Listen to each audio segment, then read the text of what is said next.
Już wydałeś dwie duże książki po ukraińsku. To jakbyś kamień jadła i dzisiaj narysujemy śmierć. Niedługo ukaże się trzecia, kolejna twoja książka po ukraińsku. A kiedy ukaże się książka o Ukrainie? To jest bardzo dobre pytanie. Jak zacząłem przyjeżdżać do Ukrainy, to nie miałem takiego zamiaru, żeby pisać o wojnie w Ukrainie. Uważam, że Ukraina ma swoje wybitne pisarki i wybitnych pisarzy i ja do niczego tu nie jestem potrzebny.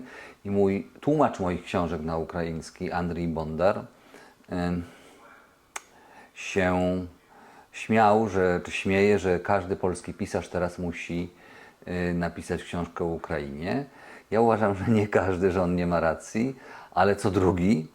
I ja takiego zamiaru nie miałem. Ale jednak, kiedy zacząłem pomagać tutaj zwierzętom w schronisku najpierw w Fedorivce pod Kijowem, właściwie stwierdziłem, a dlaczego nie? Skoro ci ludzie są ci ludzie opiekujący się porzuconymi zwierzętami w czasie wojny. Ale kiedy pierwszy raz byłem w Kijowie w zeszłym roku, na promocji książki mojej, poprosiłem Andrija, żeby mnie zawiózł do schroniska dla zwierząt. Często w różnych miejscach, gdzie pracuję, odwiedzam schroniska dla zwierząt, bo kocham zwierzęta i przejmuję się ich losem. I Andrii zawiózł mnie do schroniska Syriusz w Fedorivce pod Kijowem, skąd zresztą sam wziął suczkę jakiś czas temu. Wtedy zobaczyłem ludzi tam, i dowiedziałem się o ludziach, którzy w czasie okupacji, która trwała tam 30 parę dni, oni tych zwierząt nie zostawili na śmierć, tylko z narażeniem życia je codziennie ratowali. Ja wiem, że już powstały różne filmy i pewnie powstaną książki o tym, jak w Ukrainie zwierzęta także są ofiarami wojny, ale uznałem, że ja to chcę zrobić jednak po swojemu. Ale nie dlatego, że co drugi czy co trzeci pisarz z Polski musi opisać wojnę w Ukrainie, ale dlatego, że czuję ogromną wdzięczność wobec Ukraińców za to, co robią i że narażają swoje życie i giną także za nas. Jestem tego bardzo głęboko świadomy. I co ja mogę zrobić? Mogę tylko zdokumentować i napisać, czyli to, co najlepiej, mam nadzieję, potrafię. Więc tak, będzie taka książka i ją dokumentuję już w zasadzie od początku tego roku. Jeszcze to trochę potrwa. Jest to wielki temat o wielkiej odpowiedzialności ludzi za istoty nieludzkie. Bardzo mi to imponuje i jestem bardzo tym poruszony. A przy okazji, właściwie nie wiem, co było pierwsze, ale moi czytelnicy i moi znajomi z moich social mediów wspólnie zbierają, ja zbieram od nich pieniądze i udaje się pomagać i schronisku Syriusz w Fedorivce, i małą pomoc przekazaliśmy też do schroniska w Nikopolu. Tam jest też dzielna Ołena, która opiekuje się 350 zwierzętami, i też małą pomoc dla 12 wartowych. Właściwie to są 4 anioły, które ratują z narażeniem życia ewakuują zwierzęta z terenów przyfrontowych. Uważam, że samo pisanie w takich okolicznościach to jest za mało, że potrzebne też jest realne działanie, więc robię to, co potrafię. Nie umiem się bić, nie umiem strzelać, umiem przekonać ludzi, żeby mi dali pieniądze, bo mi ufają. I trzeba coś robić. Nie można, przynajmniej ja tak uważam, nie można siedzieć z założonymi rękami. I wwikłam w tę pomoc właśnie moich czytelników i znajomych. I to jest super. Bardzo dziękuję za taką dokładną odpowiedź. O zwierzętach jeszcze porozmawiamy później, ale ja chciałam porozmawiać jeszcze więcej o reportażu literackim i w związku z tym mam 2 pytania. Pierwsze to, o ile ważne jest bycie wewnątrz, tak, tej sytuacji. Czy to jest dobrze, czy odwrotnie lepiej być trochę zewnątrz? Czym się różni właśnie to pisanie, kiedy to jest, nie wiem, na przykład wojna w Twoim kraju, tak, jesteś wewnątrz, jakby w środku tej sytuacji, czy jesteś trochę osobą z zewnątrz? Z punktu widzenia autora, reportera nie mogę odpowiedzieć na to pytanie, bo nigdy nie relacjonowałem wojny ze swojego kraju.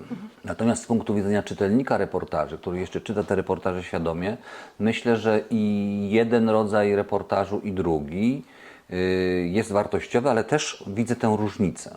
Reporter z zewnątrz ma przede wszystkim przywilej wyjazdu, skończenia pracy, zwykle ma ten przywilej, skończenia pracy w każdej chwili, przerwania jej. Więc przede wszystkim dobrze, jeśli reporter z zewnątrz nie udaje reportera z wewnątrz. Reportaż z wewnątrz na pewno jest, no nie wiem, czy jest, na pewno jest prawdziwszy w jakiś sposób. Z kolei reportaż z zewnątrz, reporter z zewnątrz pewnie potrafi spojrzeć na ludzi, tych z wewnątrz, jakimś bardziej chłodnym, nieobiektywnym, bo nie ma obiektywnego reportażu, mniej emocjonalnym, no jakoś inaczej patrzy na tych ludzi. Nie potrafię teraz powiedzieć jak, ale na pewno nie chodzi o obiektywizm. Na pewno reporter z wewnątrz ma lepszy wgląd w to, co się dzieje wewnątrz, ale być może jest tak, że reporter z zewnątrz widzi to szerzej. To są tylko supozycje, przypuszczenia, bo to też zależy bardzo dużo od poszczególnych autorów, ich zdolności obserwacji, wrażliwości, umiejętności dokumentacji. Myślę, że tym z wewnątrz należy ogromny szacunek. Mnie się wydaje, że gdybym ja miał relacjonować wojnę ze swojego kraju, to nie umiałbym robić tego na bieżąco. Że mnie by sparaliżował strach. Bo мене by paraliżował strach. Może bym pisał o tym później, z perspektywy czasu. Ale nie wiem, znamy się tyle, na ile nas sprawdzono, jak napisała Wisława Szymborska. No właśnie, ja życzę tak Tobie, żebyś nigdy nie musiał relacjonować wojny w swoim kraju, ale ja też rozmawiałam na ten temat z Mstysławem Czernowym, reżyserem filmu 30 dni w Mariupolu i właśnie pytałam go, w którym momencie właśnie on odkłada tak kamerę i zaczyna, nie wiem, współczuć czy jakoś pomagać ludziom. Masz inną sytuację, tak? Bo piszesz, tak? To nie jest jakaś kamera, tak? Czy ty to wszystko opisujesz, ale czy były jakieś takie momenty, kiedy musiałeś przestać dokumentować na przykład, a zacząć pomagać ludziom? Czy po prostu... Oj tak, wielokrotnie. Wydaje, że rzeczywiście mnie jest łatwiej, bo ja mogę schować notes, w ogóle go nie wyciągać i nie notować, nie nagrywać i chłonąć to, co widzę całym sobą. I wielokrotnie mi się zdarzało tak, że jakoś tam się angażowałem w jakieś drobne rzeczy. Wszystko, co, może to nie jest dobry cytat na ten czas, bo to chyba Gorbaczow powiedział, wszystko, co nie jest zabronione, jest dozwolone w reportażu. Czyli kiedy dokumentowałem czas powojenny w Bośni i Hercegowinie, spotkałem kobietę, która poszukiwała szczątków swoich dzieci, córki i syna. Ta córka była w moim wieku, a syn był chyba 2 lata ode mnie starszy. Nazywała się Matka Mejra. Nazywaliśmy ją Matka Mejra. To był początek, kiedy to dokumentowałem, początek lat 2000. I spotkałem się z nią kilkakrotnie, także nad tymi... w tych miejscach, gdzie się dokonywała identyfikacja albo ubrań, albo wprost szczątków. I potem wróciłem do Polski i kiedy przyszła wiadomość, że te szczątki zostały zidentyfikowane jako córka i syn Mejry, postanowiłem pojechać na pogrzeb nie jako reporter, tylko jako człowiek. I w ogóle tam niczego w czasie tego pogrzebu nie dokumentowałem, a dla Mejry moja obecność miała, myślę, już byliśmy jakoś zaprzyjaźnieni wcześniej, duże znaczenie. Potem to się znalazło w książce, ale nie był, uczestnictwo w tym pogrzebie nie dokumentacja była celem tej mojej podróży, tylko po prostu towarzyszenie tej kobiecie i jej mężowi, ojcu tych zamordowanego rodzeństwa w pogrzebie. Więc czasem ja, będąc reporterem, wychodzę z tych butów reportera i to tylko potem może sprzyjać tekstowi książki, nigdy jej nie zaszkodzi. Dlaczego postanowiłeś pisać o ludobójstwie? Jakie są, wiesz, relacje między wojną a ludobójstwem, tak? Czy zawsze to jest to same, tak? I czy można powiedzieć, że teraz w Ukrainie trwa ludobójstwo? Nie, to nie jest zawsze to samo. Ludobójstwo to jest termin prawny, które wymyślił, znaczy nazwał to w ten sposób polski prawnik Rafał Lemkin pod koniec lat 40. I to jest ściśle określona kategoria prawna. Najkrócej mówiąc, jeśli celem agresora jest anihilacja całej grupy narodowej, to jest to ludobójstwo. Czyli możemy sobie wyobrazić pryczę w obozie w Auschwitz, na której leżą 3 osoby i jedna czy 2 osoby, i jedna z nich była ofiarą ludobójstwa, bo była Żydem, a druga osoba nie była ofiarą ludobójstwa, bo była Polakiem.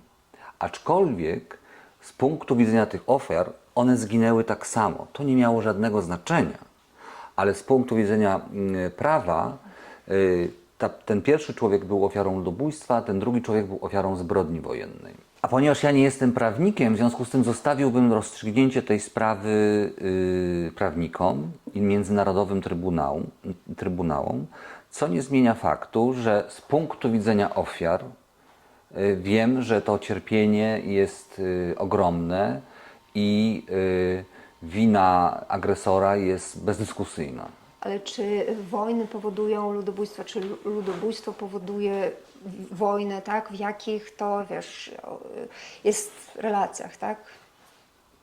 Ludobójstwo to jest proces, który zwykle trwa. Im dłużej trwa, tym efekt z punktu widzenia ludobójców, przepraszam za to słowo, ten efekt jest lepszy, czyli więcej ludzi udało się zabić. Za każdym ludobójstwem stoją politycy i polityka. Nie ma ludobójstwa bez polityków. I ten proces zaczyna się od wyodrębnienia grupy. To może być, tak jak było w Rwandzie, to mogą być Tutsi, to mogą być Ukraińcy, to mogą być Polacy, ale to mogą być też osoby LGBT lub jeszcze ludzie o niebieskich oczach. I drugi etap tego procesu to jest dehumanizacja, czyli odczłowieczenie przyszłych ofiar. Chodzi o to, żeby przyszli zabójcy, a musimy ich mieć wielu, żeby dokonać masowej zbrodni, uważali, że robią dobrze, żeby czuli, że czyszczą świat. Dlatego Hutu w Rwandzie nazywali Tutsi karaluchami, a Niemcy nazywali Żydów wszami czy szczurami roznoszącymi chorobę, tyfus. Bo chodzi o to, żebyśmy w tych przyszłych ofiarach przestali widzieć ludzi, a zaczęli widzieć szkodników. A szkodniki mają taką właściwość, że roznoszą choroby, a więc coś, co jest niewidoczne, coś, co jest podstępne. I kiedy takie coś się koło nas dzieje, otacza nas, no to o kim myślimy w pierwszej kolejności? O tych, których najbardziej kochamy. O swoich dzieciach czy o swoich wnukach. No i pozostaje pytanie, co człowiek zrobi, żeby ochronić swoje dziecko. Ale można dehumanizować troszkę inaczej, jak zrobił to Putin w stosunku do Ukraińców. W społeczeństwie, gdzie mit, czy tradycja, czy kultura wielkiej wojny ojczyźnianej jest bardzo silny i wciąż żywy, zaczął nazywać Ukraińców nazistami. A kim jest nazista z punktu widzenia przeciętnego Rosjanina? nie jest człowiekiem, jest maszyną produkującą śmierć. Z tą maszyną, czy nie jest to człowiek, to jest maszyna, którą trzeba unicestwić, zlikwidować. I kiedy usłyszałem w polskich wiadomościach tą słynną rozmowę przechwyconą przez wywiad ukraiński na początku inwazji pełnoskalowej, rozmowę między rosyjskim żołnierzem a jego żoną, która mówi do niego: jak już musisz, to gwałć, tylko się zabezpieczaj. I коли я Pamiętacie to? Rób to, ale się zabezpieczaj. Tak, Przecież wykorzystywać. normalni ludzie nie są w stanie tak pomyśleć i tak powiedzieć.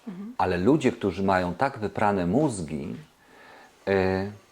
którzy uważają, że to nie jest gwałt, a jak wiemy, gwałt jest bronią wojenną, to ta kobieta nie mówiła o gwałcie na drugim człowieku, na kobiecie.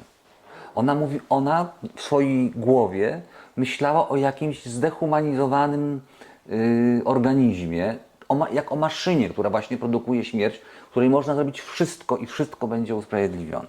Oni, czyli jak rozumiem, i ta kobieta po jednej stronie słuchawki, i ten jej mąż po drugiej stronie telefonu, oni obydwoje wierzyli, tak to interpretuję, może nie mam racji, ale tak to interpretuję, że robią dobrze.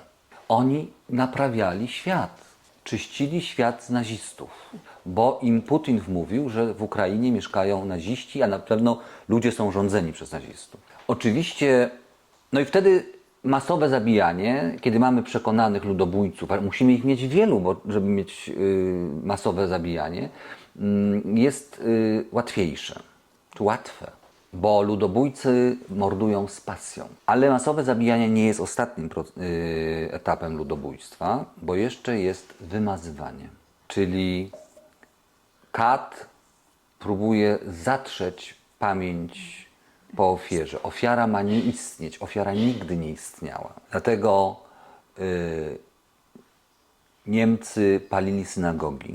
Dlatego Hutu w Rwandzie palili dowody osobiste ofiar i spisy ludności, które były w kancelariach parafialnych, tylko tam były, w kościołach, żeby zetrzeć ofiary na pył, także w naszej pamięci. A prawosławni Serbowie w Bośni, w Srebrenicy zrównali do ziemi 5 meczetów. Właśnie po to, żeby zniszczyć ślady istnienia bośniackich muzułmanów w Srebrenicy. Czyli kończąc, my rozumiemy, jak dochodzi do ludobójstwa. Ludobójstwa są do siebie jakoś podobne. I kiedy w demokratycznych państwach politycy zaczynają mówić, to się zdarzyło w Polsce niedawno, że jakaś grupa, na przykład etniczna, jest podejrzana, zaczynają politycy wyodrębniać, jak zrobił Kaczyński ze Ślązakami swojego czasu, mówiąc, że to jest zakamuflowana opcja niemiecka, to było to właśnie.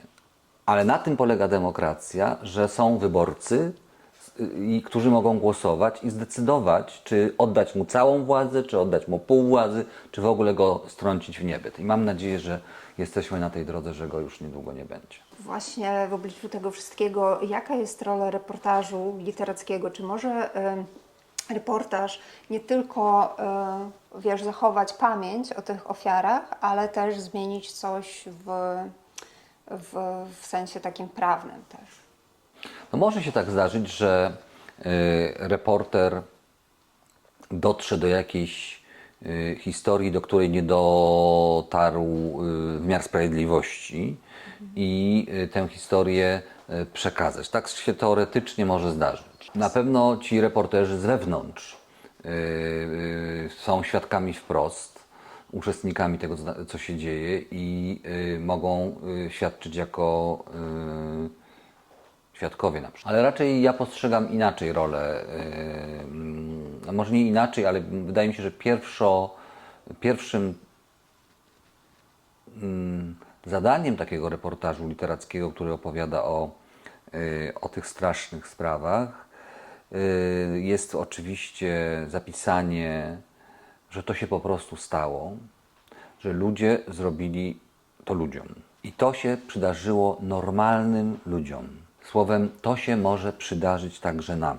Możesz być ofiarą, ale możesz być też katem, możesz też być obserwatorem, a trudno być, wydaje mi się to niemożliwe, być obserwatorem bezstronnym. Będziesz się musiała opowiedzieć po którejś stronie. Przypominam sobie takie różne dyskusje, panele sprzed 10-15 lat w Polsce, gdzie ja mówiłem te zdania i wszyscy się stukali w głowę. A teraz trzęsą gaciami, że Putin przyjdzie do nas, jeżeli Ukraina padnie. Czyli dwie refleksje. Pierwsze to, dlaczego Pan powiedział, że właśnie reportaż nie może być obiektywny, a drugie to właśnie przykład takich tekstów pisanych przez reportaży, którzy też jakby świadczą już w sprawach kryminalnych, tak? I to, jakby te teksty ich są też dołączane do tych procesów. To odnosząc się do tej drugiej sprawy, to ja to właściwie powiedziałem, że tak się może zdarzyć, to sobie wyobrażam. Natomiast jeśli chodzi o, to może tak powiedzmy, natomiast ja sam mam wrażenie, mam takie historie, ale mnie nigdy żaden trybunał międzynarodowy nie zaprosił jako świadka. Natomiast odnosząc się do pierwszej kwestii, ja jestem gorącym zwolennikiem poglądu, że nie ma reportażu obiektywnego. Reportaż literacki jest reportażem, jest gatunkiem autorskim, w którym święte są tylko fakty. Czyli faktem jest, czy taką bezsporną informacją jest, że dzisiaj jest któryś tam dzień czerwca 2024 roku. Albo, że ostatniej nocy w Kijowie były 2 razy ogłaszane alarmy. Gdybym napisał, że raz albo 3 razy, no to gdzieś bym okłamał. I tego nie mogę zrobić. Jak piszę 2 razy, to musiało być 2 razy. To musiało to być 2 razy. Więc fakty w reportażu są takim fundamentem i konstrukcją, na której budujemy wszystko, co już jest subiektywne. Czyli to są moje wrażenia. Już sam dobór faktów jest subiektywny. Przecież reporter musi eliminować pewne informacje, bo reportaż by był nie do przeczytania, byłby zbyt ogromny. Już sam dobór faktów jest subiektywny, ale to są moje wrażenia, moje emocje, moje refleksje i to jest subiektywne. Wydaje mi się, że na tym polega, także na tym polega literackość tego reportażu, że to jest moja prawda, czyli ja jestem przekonany, że wszystko, co piszę, jest prawdą. Czyli ja piszę, tamtego wieczoru było chłodno, ale inny reporter może napisać, tamtego wieczoru było dość ciepło. Kto miał rację? Ale oczywiście może być tak, że ja napiszę, tamtego wieczoru było 10 stopni Celsjusza, a inny reporter napisze, że było 15 o tej samej godzinie, w tym samym miejscu. Albo jeden z nas kłamie, albo obydwaj kłamiemy. Ale to już jest fakt, bo to jest konkretny, mierzalna, że tak powiem, informacja. I w Polsce, gdzie jest bardzo silna tradycja literackiego reportażu, mamy wiele przykładów na tego typu sytuacje. Na przykład rewolucję islamską w Teheranie w 1979 roku, gdzie pojechali w tamtym czasie, pojechało 2 bardzo znanych reporterów polskich, Wojciech Giełżyński i Ryszard Kapuściński. Rewolucja się nazywała rewolucja islamska w Teheranie, a nie teherańska. Rewolucja islamska w Teheranie. Obydwaj napisali potem książki. I w zasadzie to były, poza tym, że tam się zgadzały 2 fakty, że szach uciekł, a Chomeini wrócił z zagranicy, to całe te 2 książki były w zasadzie o 2 różnych miejscach, 2 różnych krajach. To były w ogóle 2 różne opowieści, tylko te 2 kluczowe fakty się zgadzały w obu książkach. Albo wyobraźmy sobie, że przyjeżdża 2 reporterów i mają napisać reportaż o Kijowie w czasie wojny. I jeden pisze o tym, że Kijów żyje w napięciu, są ciągłe alarmy, są częste pogrzeby, jest pobór do wojska, że to jest naprawdę ciężkie życie w cieniu wojny. A drugi napisze, no wprawdzie są alarmy, ale ludzie w ogóle to olewają, bo obrona przeciwlotnicza działa, pogrzebów nie zauważa ten reporter.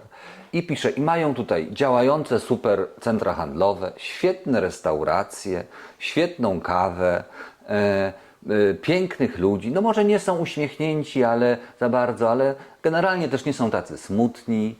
No w ogóle to jest absolutnie świetnie funkcjonujące miasto. Czyli dobrze rozumiem, że w reportażu najważniejszy jest warsztat pisarski, tak? I to, jak jest Fakty. tekst napisany, a nie to... Fakty? Fakty też się liczą, Tak, fakty bo i też ten, i ważne. ten reporter napisze, tego i tego dnia było tyle i tyle alarmów. Ten napisze to samo, tego i tego dnia było tyle i tyle alarmów. Tyle i tyle kinżałów zostało unieszkodliwionych przez obronę przeciwlotniczą. Ten napisze to samo. Tyle i tyle szachedów zostało unieszkodliwionych, jeden spadł.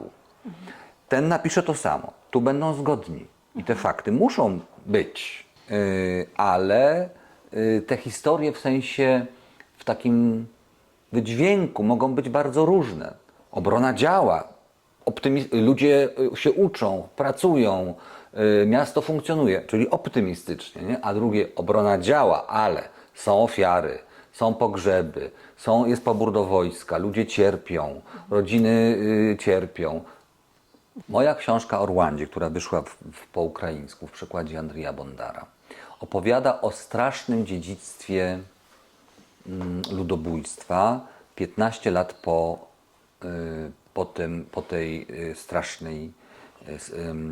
tym strasznym ludobójstwie. Pod tytułem Dzisiaj narysujemy śmierć. I ta książka jest. I ta książka jest koncentratem śmierci.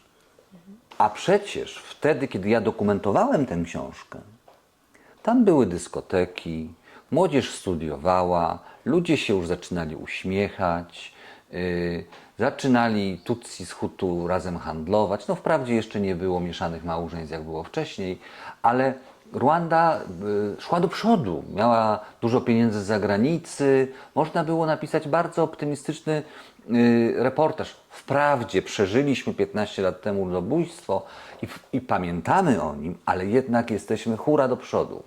Ale ja tego tak nie zobaczyłem. Ja to zobaczyłem jako kraj mroku i multiplikującego się nieszczęścia. Wcześniej mówiliśmy raczej o przestrzeni i o tych reportażach wewnętrznych i zewnętrznych, ale jak też wpływa czas na reportaż, tak? W jakim odstępie czasowym, tak, może być pisany i czy to pisanie na bieżąco, tak, może być lepsze? Nie rozpatrywałbym tego w kategoriach lepsze czy gorsze. Po prostu będzie to inny przekaz. Reportaż pisany na bieżąco jest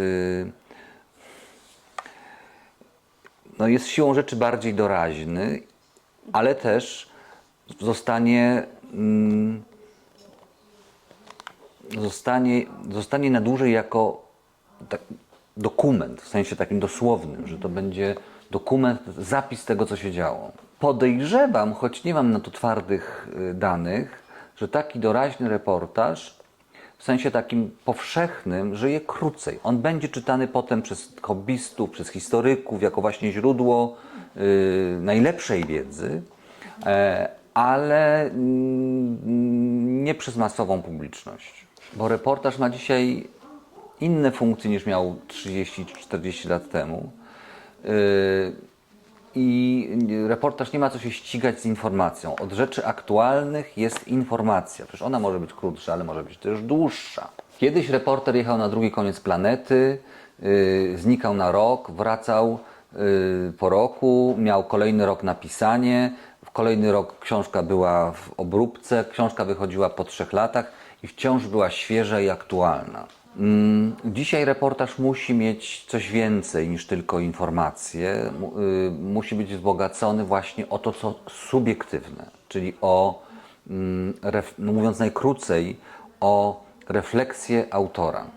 Bo reportaż nie ma zawsze, jeżeli będzie to tylko informacyjny, to zawsze przegra z bieżącą informacją, która się dzieje tak, po prostu na żywo, idzie informacja w świat i reporter piszący zawsze będzie na przegranej pozycji, więc musi tę swoją opowieść o coś, dać w niej coś więcej, co uczyni ją też trwalszą, w sensie daje jej dłuższe życie.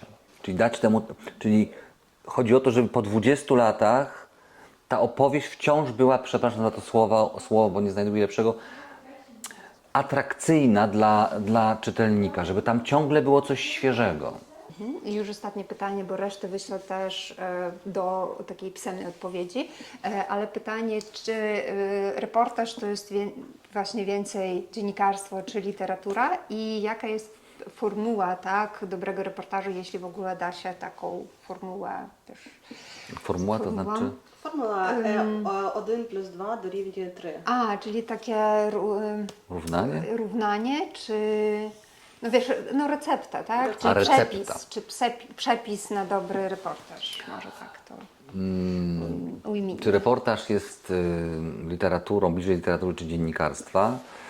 To jest pytanie, które w Polsce jest powtarzane od 50 lat i ono mnie nie zajmuje. Ja piszę, zbieram materiał po dziennikarsku, ale piszę stosując środki literackie.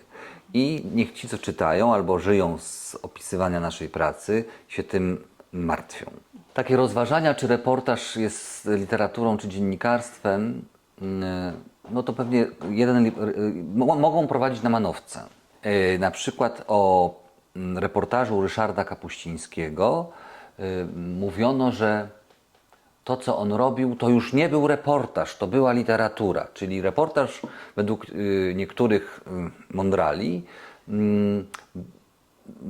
był reportażem do momentu, kiedy był odpowiednio zły, a jak już był trochę lepszy, to stawał się literaturą. No jakiś idiotyzm.